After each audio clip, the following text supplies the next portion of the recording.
Is it time for the Leafs to make a change to their lineup? What's the update on Anthony Stolarz? We'll discuss this and more on today's edition of the Locked On Leafs podcast, part of the Locked On Podcast Network. It's your team every day.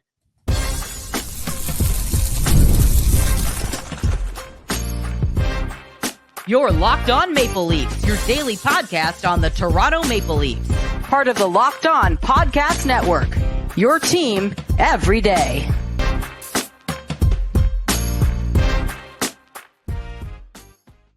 Hello and welcome into the Locked On Leafs podcast, a daily Maple Leaf-centric podcast hosted by myself, Mike DiStefano, and my co-host, Dave Morassutti. What's happening, brother? How we feeling on a Tuesday? Feeling pretty good. You know, it's weird. Like my neighbors just like, you ready for the game tonight? I started this morning. I'm like, not tonight. Yep. No game, pal. Two nights off before the Buds and the Panthers get back at it for game 5 tomorrow. And I think that benefits Toronto. Like, I really do think that that benefits them. Coming back from Florida where they lost a couple of games, you would think they had a momentum. Toronto gets that extra day's rest to not only sleep on it, but also to rest and recover, because it's been a brutal series, man. Like, and you know, the Panthers play a heavy style of hockey. They make you pay. They're laying hits. They're finishing all their checks. They're forechecking. They're back checking. You know, the cycle game is strong. They battle in front of the net. So getting that extra day to rest and recover certainly, I think, helps the Maple Leafs in this series. And hopefully when they get back for game 5, they can be rested up enough to put forward, you know, another competitive game here. We'll get into the game and what lineup changes we think might be coming for Toronto, but we're just seeing the Maple Leafs start to kind of trickle out onto the ice. But a little bit of news and notes here for Toronto. It appears that there's an Anthony Stolarz sighting down at the Ford Performance Center today, Dave. Yeah, it's a great sign, obviously. Apparently, according to Dreger, he's been on the ice, but I guess obviously this is the first time we are seeing him on the ice. Now, he did leave before practice, so it still looks like maybe just a little ways away, but it's a positive step forward for him, just to get back on the ice, because I know a lot of people are concerned about, we don't know exactly what the injury is and what his timeline is. So him being on the ice, I think, is certainly a step in the right direction. Yeah, and as we speak, the main practice or optional skate is ongoing. So we haven't been able to hear from Coach Craig Berube, but I'd imagine he'll get asked afterward about what his status is. So we will definitely let you know about that on tomorrow's show when we get to hear from Berube and company. But certainly a good sign, right? You know, he didn't travel with the team to Florida, and now back out onto the ice. Clearly, he's been cleared to skate, but yet to be cleared to actually play. Which, I think we feel better about Joseph Woll after the last performance that he had. Like, it certainly wasn't his fault that he lost game number 4, right? Like, he put his best effort forward. The team just couldn't muster up any offense. But I think the Maple Leafs, regardless if it's Joseph Woll or it's Anthony Stolarz, I think you got to feel pretty good about what's going on in net for them right now. Yeah, I don't think so. Some people are like, well, would you consider putting Stolarz? It says no. Woll did enough in game 4 for me to not, even if Stolarz was cleared. Yeah, I would even give him. I would. If he was cleared, you would still go to Woll. Yeah, because what you do is you give Woll game 5. If they don't win, then you put Stolarz in for game 6, right? Like, you can do that. You have that ability. You have that leeway a little bit. Again, I don't think Joseph Woll was, he was good in game 4. He was fantastic in a lot of ways. So I think you don't want to put Stolarz in a position where he's coming in, and if you give him just a little extra time, it would work. I mean, I think right now it would be a mute conversation just because I don't think he's cleared yet. Right. It looks like, I think for him being on the ice, that's good, but we don't know if he's fully cleared to do anything else other than that. So, but I will say it was supposed to be an optional practice. And what I'm seeing right now, it's not an optional because everybody's on the ice, including Auston Matthews. Yeah, so sounds like optional, kind of wink, wink, nudge, nudge, and Yeah. makes sense because they didn't skate yesterday. They were off yesterday, so everybody had chance to rest up. So it's one of those things where it's optional skate, but if you're not there after not skating on Monday, it's you might want to be there. Little wink, wink, nudge, nudge type of situation. But yeah, so it looks like everyone's out on the ice. Matthews taking part, obviously a big thing. He's been taking a lot of heat too, and kind of rightfully so. Like we gave him the gears on yesterday's show just based on his game 4 performance, which was very pedestrian of him. And we were talking about the lack of ice time too that he was given in that game. Like the fact that he played less minutes than Matthew Knies, the fact that he had played just a little over 20 minutes and was the 11th most minutes at 5-on-5 on the Maple Leafs in game 4, I thought was kind of bizarre. I get it, played a lot of penalty kill time, but you still got to find a way to get that guy out on the ice at 5-on-5. So we speculated if there was an injury. We know there's obviously something been bothering him all season long, but to the extent of it, we don't know. But seeing him out on the ice, I guess, for a quote optional skate, I suppose is a good sign, and hopefully he'll be geared up and ready to go for game 5 as well. One player that will be in the lineup, we were a little unsure if he would be playing game 5 or not, is Max Domi. Did had a boarding call on Barkov at the end of game 4. It was pretty violent, I guess. And not a safe hit, not a good hit, not one you love. And there was a possibility that a suspension could have been coming, but that did not happen. Dave, what was the final results here of the Max Domi hit on Sasha Barkov at the end of game 4?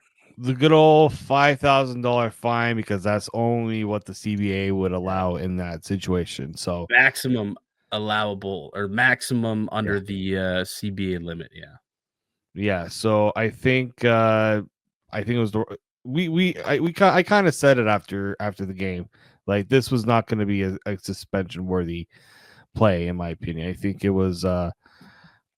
it's a situation where the NHL basically is just like, we can't allow nothing to happen. And like, it wasn't bad enough to be worthy of a suspension. Like Barkov wasn't hurt. If he was hurt on the play, different story. Then you could say, all right, look into it. And I'm sure a lot of Leafs fans would have been. Imagine if it was a suspension, what the outcry would have been. Yeah, I'm sure Leafs Nation wouldn't have been too happy, although it could have made things a little easier when it comes to, the decision of whether or not you make lineup changes. Let's discuss that that proclamation on the other side here, Dave. Should Craig Berube make some changes to the lineup ahead of game 5? We'll get into that. We got some co-sign, no sign to play as well. That's all coming up next here in the Locked On Leafs podcast. Part of the Locked On Podcast Network. It's your team every day. Today's edition of the Locked On Leafs podcast is brought to you by Wonderful Pistachios. Looking for a snack that's both delicious and nutritious? Crack into a good source of protein with Wonderful Pistachios. Wonderful Pistachios is one of the highest protein nuts. Each 1 ounce serving has 6 grams of protein, giving you 10% of your daily value. Plus, they're packed with fiber and better for you unsaturated fats to help keeping you feeling fuller longer. I'm a big fan of the no shell variety. If I'm working here at my desk, it's just good to not have the mess. And it's also easy if you want to go and pick it up and take it on the go for a road trip. You're in the car, you want to snack on some pistachios. That's the best option there. Of course, they also have the classic in-shell options if you want that satisfying crunch as well. So make sure you get snacking and cracking with the snack that packs a protein punch. Visit wonderfulpistachios.com to learn more. Welcome back into the Locked On Leafs podcast. I'm Mike DiStefano with Dave Morassutti, with you each and every day here on the Locked On Leafs podcast, which is free and available wherever you get your pods at. You can also find us up on YouTube as well. And Dave, game 5 tomorrow, not tonight. So just a reminder to everybody, 2 days off between game 4 and game 5. So off day Monday. They're on the ice for a skate today with a full practice, it looks like. And then they'll get ready to go for game day tomorrow. Toronto trying to wrestle back advantage in this series after dropping the last 2 in Florida. They come back home, and hopefully they're looking to go up 3-2. Now, in order to do that, Dave, I think that Craig Berube's taking a hard look at his lineup card heading into tomorrow's game. Like they need to find a way to muster up some sort of offense in any way possible. Do you expect, after losing 2 straight games, that we'll see some sort of change to the lineup in game 5? I think so. I think this might be a chance to get Nicky Bobby in the lineup. They need offense. Yeah. They need offense, and there's so guaranteed many guys guaranteed a goal, right? Right. How many games has he been off? How many goals does he have in the chamber there to get? I just think, you look at games. Yeah, game 3 they were able to get some goals, but there were some bounces that went their way. Like, they're not generating enough. They need guys who have that shoot first mentality.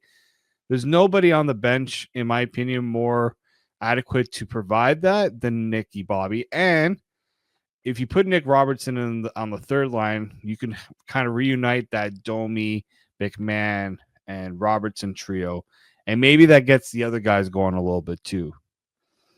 Yeah, yeah. I think that would be the ideal thing. And then who comes out? Probably be Cal Yarncroc for me. No, you're gonna mess with that fourth line. Yeah, because you could put Pontus, unless it's Pontus Holmberg that comes out. I feel like it'd be Holmberg. Like, Holmberg has been, at least he's one of those guys that at least has been putting pressure on the forecheck. He has a little bit more of an engine. Yarncroc has looked a bit slow for me. Okay. I feel like what you lose. Okay, Cal Yarncroc, he's been good defensively. I just think Holmberg has a little more upside with his speed, and Yarncroc's not hitting. At least Holmberg is getting in there physically too. But okay. But if we're talking about those two guys, it's not a big drop off in terms of which one of the two. Like, I'm not saying, like, you could easily make the case for the other one. I'd be like, yeah, sure, that's fine. Like, I'm not going to advocate to keep one of those guys over the other in the lineup. Yeah, I guess that's true. Like, either or, I guess you could probably take out of the lineup and it would make, a little bit of sense. And Holmberg has the upside too, where he can go and play up in the lineup. We've seen him play up in the top 6 and generate a little bit with that group. So I guess that's one possibility. What about David Kampf though, Dave? Like, do you think at some point we start to think about maybe getting David Kampf into the lineup? Like, here's another way that I think you might be able to create a little bit more offense. And again, we talked about this the other day, but Auston Matthews has not been playing nearly enough minutes at 5-on-5 for my liking. The fact that Max Pacioretty played more minutes at 5-on-5 kind of speaks to, the fact that, again, he's just not playing enough. And a big reason for that is because he's playing too many minutes on the penalty kill, Dave. Like, if you brought in David Kampf to try and alleviate some of those minutes on the PK for Auston Matthews, that would free him up to play some more minutes at 5-on-5. And that is a way that you could possibly muster up a little bit more offense. I would think, getting Matthews an extra 4 minutes of 5-on-5 ice time might even be better than getting Nick Robertson back on the ice, possibly. So David Kampf is a player. I know he doesn't directly bring offense to the team, but if he can come in, take away some penalty kill minutes for Austin, keep him more refreshed for those 5-on-5 minutes, maybe that's a way to try and spark some offense. Yeah, I think either one would work. I did think about David Kampf for that reason of, if you want to take somebody, if you're going to take, like, say, like a Cal Yarncroc out, you need someone on the penalty kill, and you need another centerman. I know that Kampf isn't as good on the draw, and I think that's part of the reason why Matthews has been playing more on the penalty kills, because he can win those faceoffs.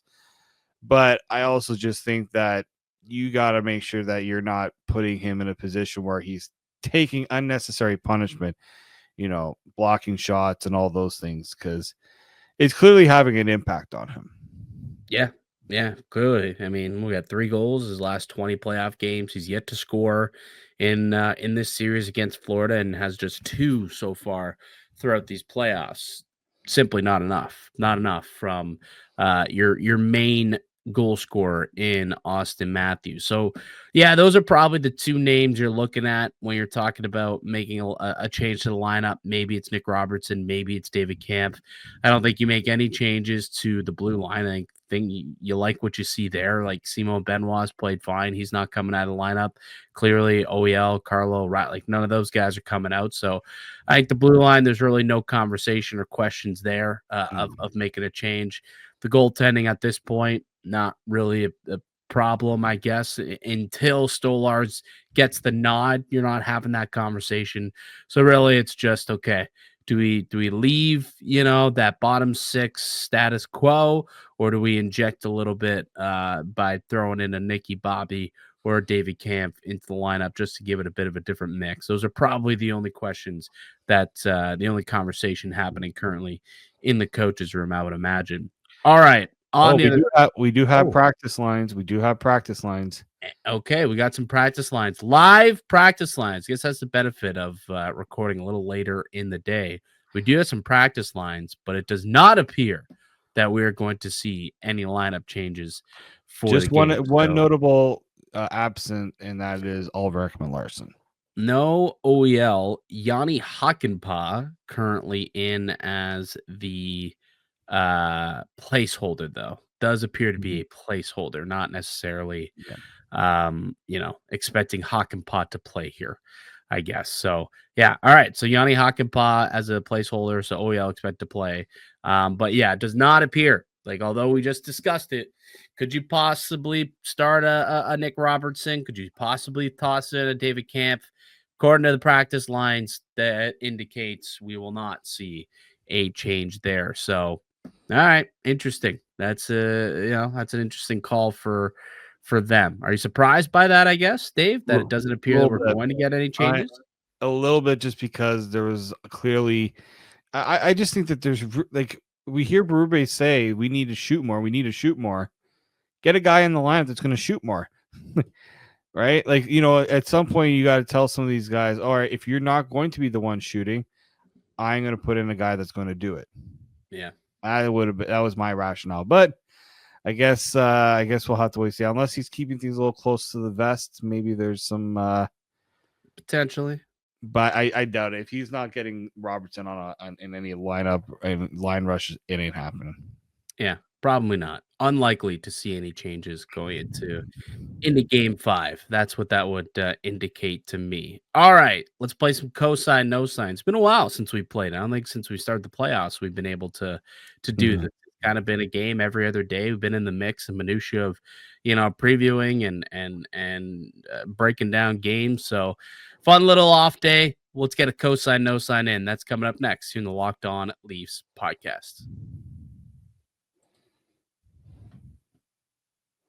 Welcome back into the Locked On Leafs podcast. Mike DiStefano, Dave Morassutti with you as we are each and every weekday, Monday through Friday on the Locked On Leafs podcast, which is free and available wherever you get your podcasts. And you can also find us up on YouTube as well.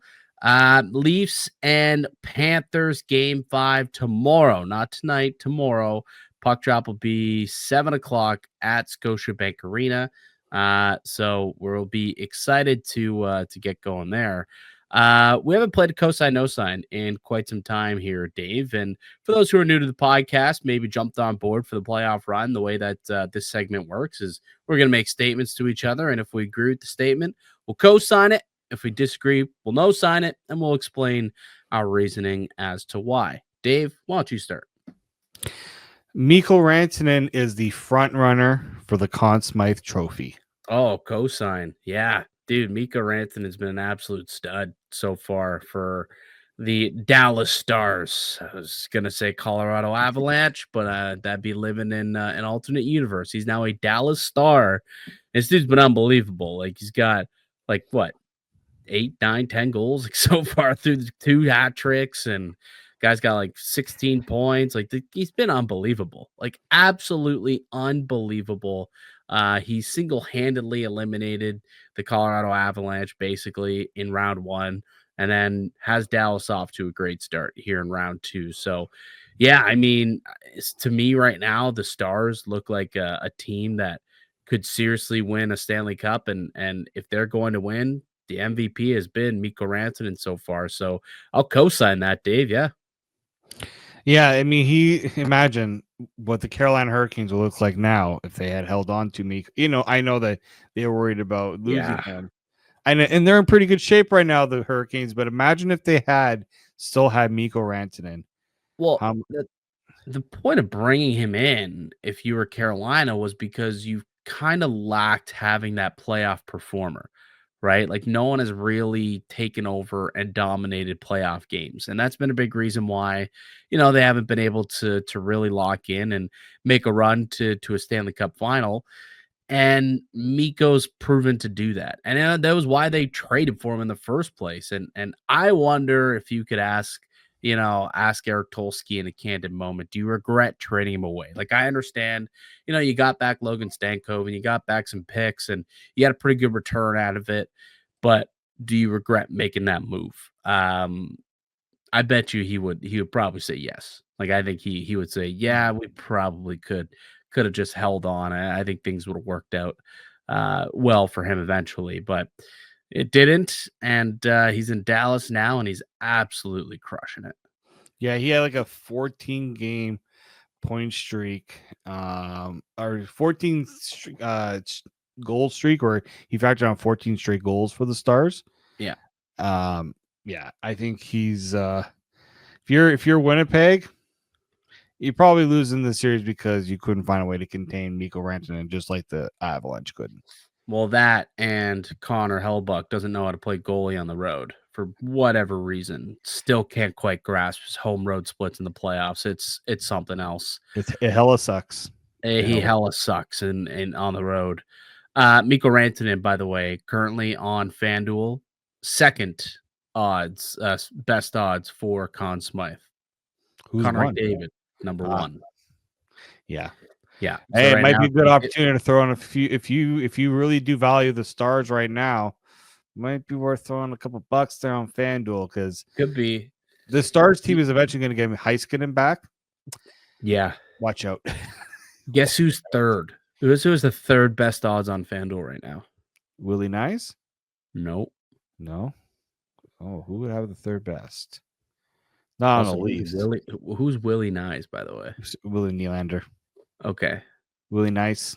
I don't know. I was trying to. Oh, okay. Sure. I wasn't trying to combine the names. I thought that's why I'm like, which one are you referring to? No, I'm going with William. I thought William Nylander would have been. No, William Nylander. So he is the top odds for Maple Leaf, but that's at plus 2,600. Yeah, plus 2,600 for Nylander. But no, the next best, the third best odds, our old friend Fred Anderson. Wow. Fred Anderson at plus 750, third so best. He's the top goaltender. He's considered the top goaltender. Yeah, I've seen somebody put out something like rating the goalies, and he's been the number 1 rated goalie. Yeah, Freddie Bobrovsky, which is wild when you look at his stats, and Jake Ottinger, your top 3 goalies, and then Hellebuyck after that.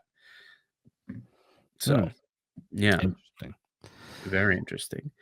All right, next one. Dave, cosign, no sign. The Maple Leafs should phase out Auston Matthews on the penalty kill. Cosign. I think it's time. I think yes, I understand he gets the face-offs, but guess what? You still stink at clearing the puck out of the zone, so it doesn't even matter. I just think you have to find a way to get him at his best offensively. I understand, and Craig Berube said this, is like, it's not just about scoring goals. Well, unfortunately, to win hockey games, you need your guys to be potting the puck in the net. And when Auston Matthews is scoring, there was a stat that I pulled up not long ago that when him and Nylander score a goal, the Leafs are like undefeated in the playoffs. Yeah, they need him to score. They need him to be at his best offensively, and playing him on the PK. I understand a lot of top players in the league do it. I understand that. But when a guy's not 100%, and we know he's not 100%, why is he being put in that situation? You have other guys that can play on the penalty kill. Like, get Steven Lorentz to play more on the penalty kill. You've already got Marner playing on the penalty kill. Get other guys in those situations. I understand you need the face-offs from him, but it's not working out, in my opinion. Like, they spend a lot of time in their own zone on the penalty kill. They struggle to get the puck out, and that just wears down guys, and it's unnecessary, in my opinion. I'm with you. And I think it would just give him, more opportunities at 5-on-5 as well, right? If you end up with less minutes on the PK, that would make him ready and available for that first shift after the penalty kill, get him out there and allow him to get some fresh legs out there and play. So yeah, I think they should consider it as well and try and get someone else to get in there and kill some penalties. We've seen Holmberg do it at times. You're right. Steven Lorentz could certainly do it. Marner, Scott Lawton, obviously, those two are staples on this PK. Matthew Knies has shown the ability to kill off penalties as well. Yeah. So there's enough guys, I think, that they can muster up, some solid penalty kills where they don't have to waste Matthews minutes on the PK. So I'm with you. I think they should do that as well. All right, next one. Go ahead. There will be at least one Canadian NHL team to make it to the Stanley Cup Final. Ooh, interesting. I mean, if it's coming out of the East, we know who that would have to be, Dave. Do you still believe? Yeah, it would have to have some great belief in these buds if I were to say that the Eastern Conference would be represented by a Canadian squad. Out West, you've got the Oilers and Jets. I think the Jets are dead in the water. I just think Dallas is a better team, and so I don't think the Jets, but the Oilers have a shot here. The Oilers have a chance to do it, and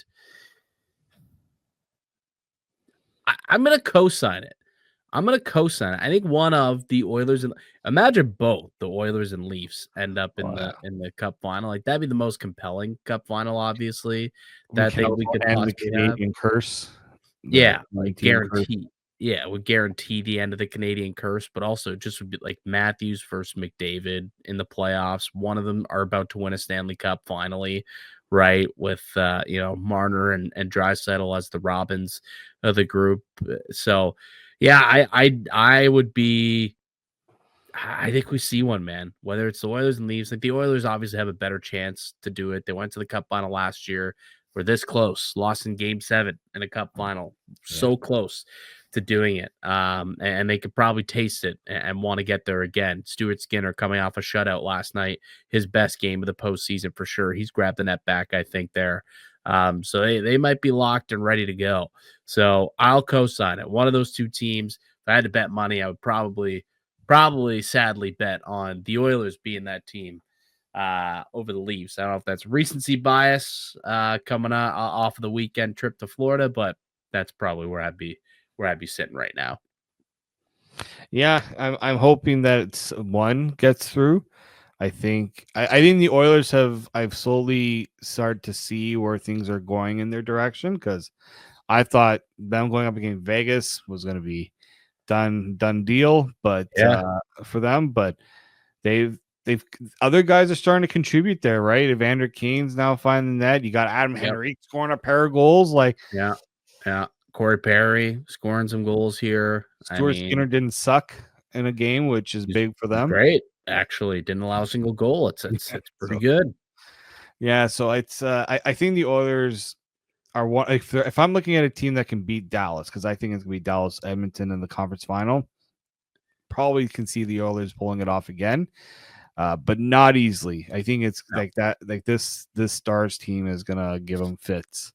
Yeah, but I would love to see an all Canadian final, just to, we've had how many years of like obviously Edmonton making it last year, but how many years of just two American teams that hardly anyone in Canada wants to watch in the final. Yeah, I remember growing up growing up, there was like a good stretch where like somehow one of the Canadian teams was making their way to the final. Yeah. Like I remember it was 04 Calgary, and Calgary. then come back from the lockout. Edmonton made it to a cup final, and then Ottawa made it to a cup final, and then it took a little bit for Canadian team to make their way to the cup final again. But I remember growing up, it was like every year it seemed like clockwork. All right, we're gonna have a Canadian team to root for, and then reality set in. It's like, no, actually, that's not how it works.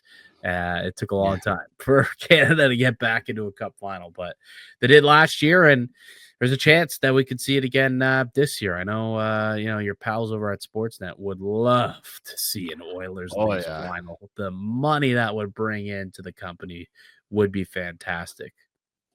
All right. Final cosign, no sign from me. Matthew Knies has become the 4th most valuable forward on the Toronto Maple Leafs. I'll co-sign that. Yeah. Okay, so rank them. Rank your top 5 most valuable forwards for the Leafs. Go ahead. Right now. Okay, I still think Auston Matthews is 1. Yeah. Mitch Marner 2. Yep. William Nylander 3. Yep. I probably put Matthew Knies 4, then John Tavares. Interesting. Explain. I think Knies has proven to bring like the things that Tavares was doing that made him unique. Matthew Knies is doing it, and Knies is now also out of the PK role, and he is just also built like a truck. Yeah, just in a lot of ways, like Tavares is. Now Tavares is obviously playing center, but Knies has that extra gear that he can reach with his speed that Tavares doesn't have, and to me, that's so crucial. His speed causes a lot. Like that's something I would like Matthew Knies to do more. Use your speed, use your ability to just force other teams to have to push back because you're too big. And he's got the wheels to do it too. So yeah, I would say Matthew Knies I think it's close. I don't think Tavares is that far off, but I think what these playoffs have shown is that Matthew Knies is a crucial part of this core. And I think if you're looking at going forward, the priorities, I know we talked a lot about, he's an RFA and you can take your time, but there's other teams that see what Matthew Knies can do and they will want a piece of that. I mean, before the playoffs, there were discussions on certain talk shows about this guy garnering $9 million what's the term there? The $9 million AAV cap hit, yeah. No. When other teams offer sheets, there it is. Yeah, not $9 million offer sheets from other teams, and kind of scoffed on it. That seems like a lot of money for other teams to play. Like that would cost you, like first, multiple draft picks, couple first, and thinking that seems like just too much for teams to pay, but. Maybe, man, maybe it might be worth it for a team that's in need of a player like Matthew Knies to just give up a couple of late first round picks and bring in Knies and get that type of guy. So, yeah, if you're the Maple Leafs, you might want to get this thing locked up before, he even reaches RFA status, before he even gets to the market where other teams can do that. So, because certainly the Maple Leafs need to retain his services. Like that just has to happen. Matthew Knies is a part of this team's core now, I believe, and will be for quite some time, hopefully. So yeah, he's become just an unbelievable player and playoff performer, and he's kind of exactly what they've been missing for many years, and a big reason as to why kind of this year and in these playoffs they feel like a different group, because you're getting that different element from a guy like Matthew Knies, and it's not come from the bottom end of the lineup. It's come from the guy on the top line who plays on the top power play, who kills penalties. Like he does it all, and he's become very indispensable. So, yeah, I think Matthew Knies quickly becoming one of my favorite players on the team in the league, and certainly I think his bank account's going to increase over the next little bit. That is for sure. All right, Dave, That'll do it for us here today on the podcast. I'd like to thank you all for listening and supporting the show. You can subscribe to the Locked On Leafs pod on all platforms and receive daily Leafs content. Follow myself on Twitter at Mickey_Canuck. Follow Dave at D_Morassutti. Follow the show as well at Locked On Leafs. We'll be back with another episode for you guys tomorrow to tee up Game 5, Leafs and Panthers. But until then, keep it locked right here on Locked On Leafs.